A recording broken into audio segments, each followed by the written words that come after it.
संदीप क्षीरसागर आणि बीडमधील विनयभंगातील आरोपीचे सीडीआर काढा. घडली तेव्हा क्षीरसागर ती घटना घडली तेव्हा त्या ठिकाणी होते. खासगी क्लासमधील अल्पवयीन विद्यार्थिनीच्या विनयभंगाप्रकरणी मुंडेंचे आरोप.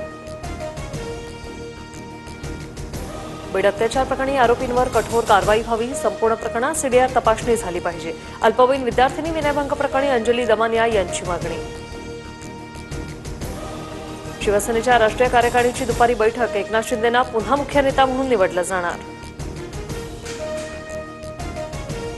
माजी आमदार कुणाल पाटील आणि अपूर्व हिरे भाजपात प्रवेश करणार. 2 दिवसात दोन्ही माजी आमदार भाजपात प्रवेश करणार असल्याची माहिती.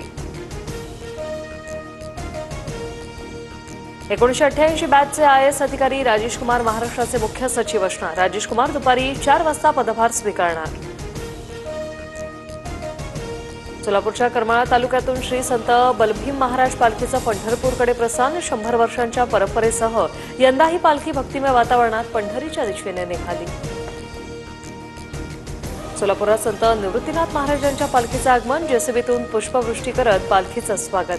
पालखीचा पहिला मुक्काम करमाळ्यातील रावगावमध्ये असणार.